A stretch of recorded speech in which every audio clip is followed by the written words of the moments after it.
मला एक पत्र आलंय ओ. प्रेक्षकांकडनं. सो ते पत्र मी अजून वाचलं नाहीये, पण त्याबरोबर त्यांनी एक बक्षीस पण पाठवलंय त्याबरोबरच. वाव. सो ही गोष्ट माझ्या बाबतीत आता पहिल्यांदा घडतीये माझ्या पूर्ण लाईफमध्ये, की ते पण गुजरातवरून आली आहे. सो मला असं झालं की आपली मालिका गुजरातमध्ये सुद्धा बघितली जाते. सो ही खूप मोठी गोष्ट आहे माझ्यासाठी पण, आणि ऑफकोर्स पूर्ण टीमसाठी. नमस्कार, मी मधुरा शिदे आणि कलाकुटुंबात तुम्हा सगळ्यांचं मनापासून स्वागत आहे. आज मी आली आहे तुमच्या सगळ्यांची लाडकी मालिका तारिणीच्या सेटवरती, आणि तारिणीमध्ये तुम्हाला माहिती आहे सध्या खूप सगळे ट्विस्ट अँड टर्न्स चालू आहेत. आणि माझ्याबरोबर आहे केदार अर्थात स्वराज. हाय. हॅलो, नमस्कार. कसं आहात तुम्ही? मस्त. तू कसं आहेस? बढिया. आज छान असं निवांत वेळ आहे की खूप धावपळ आहे? भरपूर धावपळ आहे, म्हणजे खूप आहे, पण ठीक आहे, रोजचं आहे, सवय झाली आता. सवय झाली आता. येस. कसं चाललंय शूट? आता झाले, आता ऑलमोस्ट वर्ष होईल. हो, ॲक्च्युली हां, पण खूप इंटरेस्टिंग गोष्ट चालू आहे, त्यामुळे ना मजा येते करायला. आणि रोज काहीतरी किंवा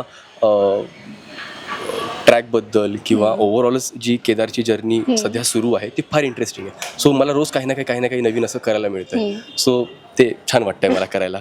बरं, तर रिसेंटली तुझा एक सीन झाला ज्याच्यामध्ये खूप हाणामारी आणि खूप सगळ्या रक्तबंबाळ होतास तू. बापरे. मला ऐकायचं, ज्यावेळेस अशा पद्धतीचे सीन्स येतात, एक ऍक्टर म्हणून कशा पद्धतीचं प्रिपरेशन होतं आणि सेटवरती ह्या सगळ्या गोष्टी मॅनेज कशा केल्या जातात? म्हणजे लोकांना दिसताना तो एक 2-3 मिनिटाचा तो शॉट दिसतो, पण त्याच्या मागे खूप खूप मेहनत असते. ऍक्च्युली मला भीम सरांनी आदल्याच दिवशी मला मेसेज केला की उद्या तुझा फाईट सिक्वेन्स आहे, तो प्रिपेअर राहा.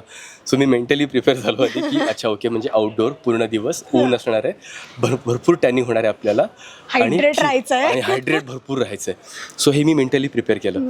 आणि ज्या दिवशी आम्ही इकडेच केलं आहे शूट, आणि ज्या दिवशी शूट केलं ना त्या दिवशी भयंकर हालत खराब.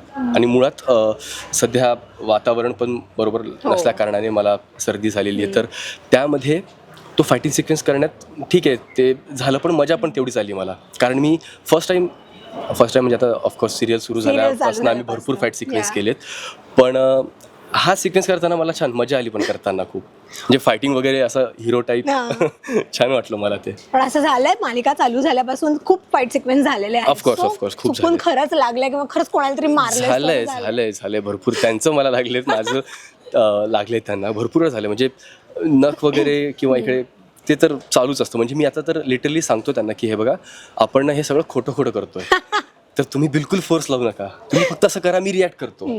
तर ते मी आता लिटरली सांगायला सुरू केलंय, नाहीतर ते होतं भरपूर वेळा होतं तसं. ते मज्जा येत असेल यार, म्हणजे तुमची सिरियलची गोष्टच इतकी कमाल आहे ना की सुरुवातीपासून. हां, म्हणजे प्लस पॉईंट हा पण आहे ना की फाईट सिक्वेन्स वगैरे हे सगळं आहेच, पण त्याबरोबरच फॅमिली ड्रामा सगळंच आहे त्याच्यामध्ये, पॅकेज आहे पूर्ण. या, आणि आता तो पूर्ण म्हणजे आता रोमॅन्टिक ड्रामा चालूच आहे. मला सांग, खऱ्या आयुष्यामध्ये तुला असं काय वाटतं, ज्या अशा फिल्म्समध्ये किंवा सिरियलमध्ये अशा ज्या काही टिपिकल रोमॅन्टिक गोष्टी दाखवल्या जातात, पदरच हातात अडकेल किंवा फॅन ऑन केल्यानंतर पाकळ्या खाली पडतील, तुला काय वाटतं अशा ज्या सो कॉल्ड फिल्मी गोष्टी, जी एकतरी गोष्ट तुझ्या आयुष्यात ज्यावेळेस तू प्रेमात पडशील तेव्हा घडली पाहिजे, अशी काय रिअल लाईफमध्ये एक रिअल गोष्ट एक रिअलमध्ये व्हायला हवी, तुला एक्सपिरियन्स करायची अशी? म्हणजे मीच म्हणतो ना की ती व्यक्ती जेव्हा आपल्या डोळ्यांसमोर येते तर अख्खं जग थांबतं आपल्यासाठी. ती आपल्याला फक्त ती व्यक्ती दिसते, तिच्यावर एक स्पॉटलाईट पडतो, हळूच एक रोमॅन्टिक गाणं आपल्याला ऐकू येतं, आणि ती व्यक्ती आपल्या जवळ येताना आपण तिला अप्रोच करतो, आपल्या जे काही भावनात आपण ते एक्सप्रेस करतो. सो हे सगळं आवडेल एक्सपिरियन्स करायला ऑफकोर्स. आणि मालिकेचा जो काही विषय आहे किंवा जे काही चालू आहे सध्या ट्रॅक, सो तुम्ही त्याच्यामध्ये खूप गोष्टी शोधता किंवा तुम्ही मदत करता, स्पाय टाईप सगळ्या गोष्टी आहेत. सो खऱ्या आयुष्यामध्ये मला सांग, एक इंडस्ट्रीतला मित्र किंवा एक मैत्रीण ज्याच्या मागे चांगल्या गोष्टीसाठी एक डिटेक्टिव्ह लावायचा असेल तर कोणाच्या मागे लावायला आवडेल? फॉर एक्झाम्पल फॉर एक्झाम्पल समजा तुझा एखादा मित्र आहे जो गायक आहे किंवा गायिका आहे, एखादी मैत्रीण, तर तिच्या मागे रियाज कसा आहे ह्याच्यासाठी, किंवा एक मित्र फोनच उचलत नाही आणि सांगतो मी बिझी होतो, तर त्याच्या मागे लावायचं की बाबा खरंच बिझी का झोपा काढतोय? अशा गोष्टींसाठी कोणाच्या मागे लावायला आवडेल? आमच्याच मालिकेमधला युवराज जो आहे, प्रशांत केणी, त्याच्या मागे लावायला आवडेल मला. कारण त्याचा ना सतत सेटवरती आल्यावरती एक असतं की आज माझे किती सीन आहेत, मग मी लवकर सुटणार का, आज मी जाणार का, म्हणजे त्याचे 11th आवर जे प्लॅन असतात ना ते असे लगेच ठरतात. सो मला त्याच्या मागे की तू भाई काय करतोस, तू एवढा आल्याला लगेच विचारायला सुरू करतो तो की आज काय वगैरे. तो प्रशांत केडी, त्याच्या मागे लावायला. त्याच्या मागे लावायला आवडेल. पण असं तुझं आहे का रिअल लाईफ मध्ये की तू असं खूप कॉल्स असे मिस करतो, सांगता अरे मी खूप बिझी होतो, पण खरं तर तू झोपलेला आणि मी असतो. माझ्याबद्दल कसं सांगणार ना, म्हणजे मी तर नाही, मी अटेंटिव्ह आहे, मी कॉल रिसीव्ह करतो, पण एखाद्या वेळेस राहून जातं टेकमध्ये असल्यामुळे किंवा ट्रॅफिकमध्ये असल्यामुळे. ओके, सो मालिका तर चालूच आहे, खूप साऱ्या कॉमेंट्स मिळतात, कॉम्प्लिमेंट्स येत आहेत, सगळं छान चालू आहे. पण मला आज ऐकायचं की स्वराजची इथपर्यंतची जर्नी अर्थात ती सोपी नसणार आहे. सो मला इन शॉर्ट ऐकायची तुझी इथपर्यंतची जर्नी. म्हणजे ही मालिका नाही तुझी ॲज अन ॲक्टर, बापरे, म्हणजे भरपूर स्वराज टू केदार ही जर्नी कशी होती? खूप इंटरेस्टिंग होती ॲक्च्युली. अप्स अँड डाऊन्स तुझं पण होते. आधीच की ऍक्टिंगच करायची? हो, लहानपणापासूनच. म्हणजे माझ्या आधी बहुतेक माझ्या घरच्यांनाच कळलं असेल की माझी नाटकं एवढे असायचे ना लहानपणापासून. बाळाचे पाय पाळण्यात. हा, तर माझ्या आईला स्पेशली हे माहिती होतं की हा खूप नाटकं करतो. माझ्या भावाला खूप आहे की हे जे काय करतोय ना हे सगळं नाटक आहे बरं, हे खरं नाही आहे, हा नाटकं करतोय, याचं पोट दुखतंय, हा शाळेत जात नाही आहे, हे सगळे मी लहानपणापासून करत आलोय. पण मी ठरवलं होतं की मला याच क्षेत्रात यायचं आहे. फक्त माझी जर्नी आहे ती खूप अशी फिरून फिरून फिरून, म्हणजे मी इंजिनिअरिंग करत, मी हॉटेल मॅनेजमेंट करत, असं करत करत करत मी ॲक्टिंग कडे वळलो.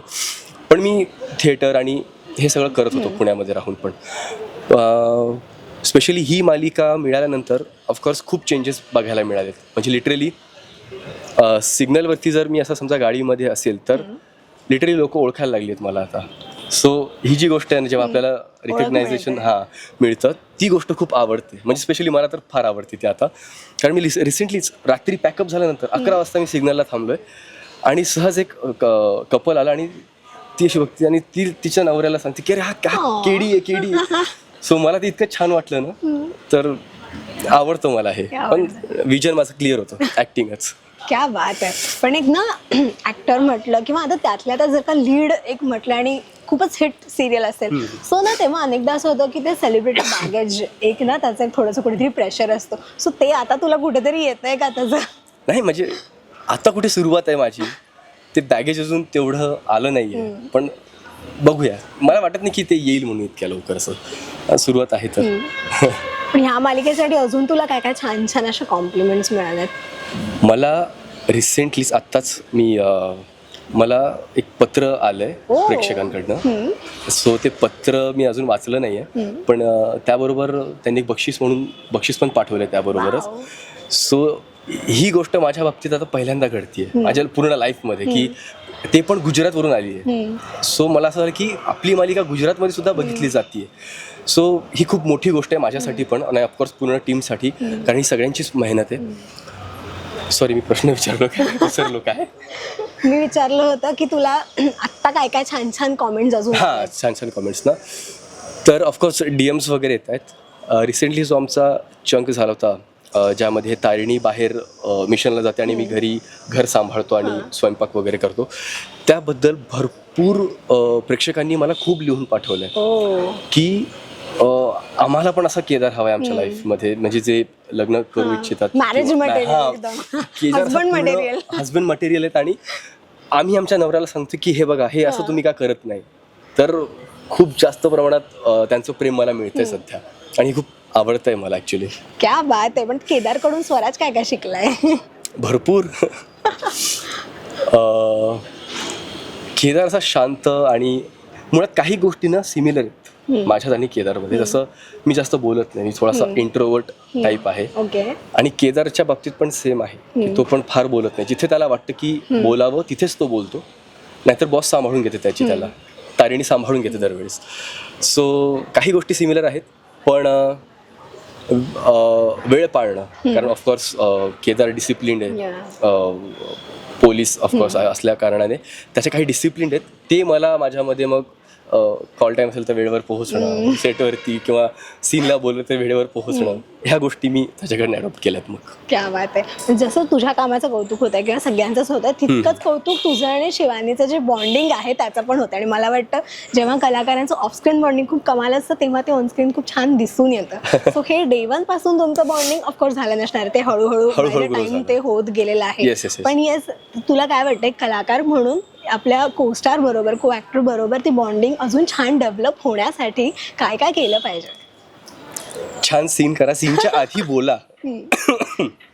कारण माझं आणि शिवानीचं कसं व्हायचं, आम्ही दोघे पण आधी सुरुवातीला स्टार्टिंगला एकत्र ट्रॅव्हल करायचो. हां, तुम्ही ओळखत होतात का आधीपासून नाही एकमेकांना? नाही ह्याच आम्ही serialमुळे लुक टेस्टला ओळखायला. भेटलो. ओके. लुक टेस्ट नंतर मग आम्ही प्रोमोला एकत्र गेलो. इथे शूट असताना आम्ही इकडे एकत्र यायचो.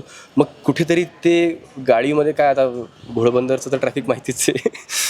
त्यामुळे मग गाडीत बसून करायचं काय, मग गप्पा. मग आम्ही खूप खूप खूप जास्त गप्पा मारायला लागलो. आणि तिथे कुठे मग आमची बॉन्डिंग सुरू झाली. मग ती अल्टिमेटली स्क्रीनवरती पण यायला लागली.